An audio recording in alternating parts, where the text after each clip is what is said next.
ಸಿದ್ದರಾಮಯ್ಯ ಪುತ್ರ ಏನು ಅವಶ್ಯಕತೆ ಸದ್ಯ ಹೈಕಮಾಂಡ್ ಮಾಡೋದ್ರಲ್ಲಿ ನಮ್ಮಪ್ಪನ ಮಾಡ್ತಾರೆ ಮುಂದೆ ಅವಶ್ಯಕತೆ ಅದನ್ನ ಅದ. ಯಾಕಂದ್ರೆ ತೊಂದರೆ ಯಾರಿಗೆ ಆಗೋದು, ಅವ್ರ ಅಪ್ಪಗೆ ಆಗೋದು, ಅವ್ರ ತಂದೆಗೆ ಆಗೋದು, ಇದ್ರ ಅವಶ್ಯಕತೆ ಇತ್ತು. ಅದಂದ ತಕ್ಷಣ ಮತ್ತು ಅವ್ರು DK ಪರ ಇದ್ದವ್ರು ಯಾಕೆ ಬಿಡ್ತಾರೆ, ಇಕ್ಬಾಲ್ ಹುಸೇನ್ ಇದ್ದವ್ರು ಅವ್ರು ಇಲ್ಲ ಜನವರಿ 9ಕ್ಕೆ ನಾವು CM ಓಟ್ ತೊಗೋತೀವಿ, ಪ್ರಮಾಣ ವಚನ ತೊಗೊಳ್ತೀವಿ ಅದು ಅವ್ರು ಜಾಡಿ ತೆಗಿತಾ ಇದ್ದಾರೆ. ಏನಂತದ್ದು ಎತ್ತು ಎರಿಗೆ ಹೇಳಿದ್ರೆ ಪಾನ್ ಕೆರಿಗೆ ಹಿಡಿತಂತ ಏನೋ ಕಾಯ್ದೆ ಮಾತುಗಳು ಹೇಳ್ತಾ ಇರ್ತಾರೆ.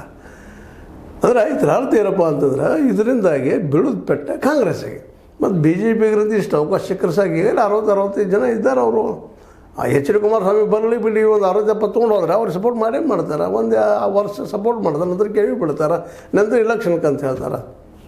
ಅದು ಬಿಡಿಸಿಡ್ಬೇಕಾಗಿದೆನಾ ಇದರಿಂದ ಹೊಡೆದು ಬಿತ್ತು ಯಾರಿಗಪ್ಪ ಅಂದರೆ ಕಾಂಗ್ರೆಸ್ಸರಿಗೆ ಎಲ್ಲ ಮೆಜಾರಿಟಿ ಕೊಟ್ಟಾರೆ, ಆ್ಯಬ್ಸಲ್ಯೂಟ್ ಮೆಜಾರಿಟಿ ಕೊಟ್ಟಿದ್ದಾರೆ. 140 ಶಾಸಕರು ಇದ್ದಾರೆ. ಚಂದಂಗೆ ನಿಂತ ವರ್ಕ್ ಮಾಡಿ ಇಬ್ಬರು ಕೂಡ ಹೋದ್ರೆ ಇನ್ನು ವಯಸ್ಸು ನಮ್ಮ ಸಿದ್ದರಾಮಯ್ಯ ಶಿಷ್ಯನಿಗಿಂದು ಪ್ರತಿಸ್ಪರ್ಧಿ DK ಅವ್ರಿಗೆ ಸಿದ್ದರಾಮಯ್ಯರಿಗೂ ವಯಸ್ಸಾಗಿದೆಲ್ಲ ರೀ, ಅವ್ರಿಗೂ ಸುಮ್ಮನೆ ಬಿಟ್ಟು ಕೊಡಬೇಕು ಅವರು. ಆದರು ಯಾಕೆಂತಂದ್ರೆ ಇಬ್ಬರು ಪರವಾಗಿ ನಾವು ಹೇಳೋಕ್ಕೆ ಸಾಧ್ಯಲ್ಲ, ಇಬ್ಬರು ವಿರುದ್ಧವಾಗಿ ಹೇಳೋಕ್ಕೆ ಸಾಧ್ಯಲ್ಲ. ಸಿದ್ದರಾಮಯ್ಯ ಯಾಕೆ ಬಿಟ್ಟು ಕೊಡಬಾರ್ದು, ಏನು ಇವರಿದ್ದು ಏನಪ್ಪ ಬಿಡಪ್ಪ 3 ಕಾರ್ಯಕಾಲ ತೆಗೆದು ಹಾಕಿದ್ರು, ರೈತರಿಗೆ ಬೆಂಬಲ ಬೆಲೆ ಕಾನೂನು ಮಾಡಿದರು, ಭಾಳ ದೊಡ್ಡ ಕೆಲಸ ಮಾಡಿದ್ರು, ಮೀಸಲಾತಿ ಎಲ್ಲ ಇವೆಲ್ಲ ಮಾಡಿ ಕೊಟ್ಬಿಟ್ರು. ಪ್ರತಿ ಯಾರು ಎಷ್ಟು ಅದರಷ್ಟು ಆಚರಣೆ ಬಯಸಿದಂಗೆ ಏನೂ ಇಲ್ಲಲ್ಲ. ಅದೇನು ಮೀಸಲಾತಿ ಇನ್ನೂ ಆಗ್ತಾಯಿಲ್ಲ, ಏನೋ ಬಂದಾಗ ಖರೆ ಅದು. ಯಾಕಂದ್ರೆ ಅದನ್ನ ವಿರೋಧ ಸಾಕಷ್ಟು ಅದ ಗೊತ್ತದ. ಇಂಥ ಪ್ರಸಂಗದಲ್ಲ ಈ ಒಂದು ಜಾಡದು ಕೊಡೋದು ಏನದಂತ ಇನ್ನೂ ಆಡಳಿತ ಮಾಡಿ ತೋರಿಸುವಂಥದ್ದು ಇಬ್ಬರಿಗೂ.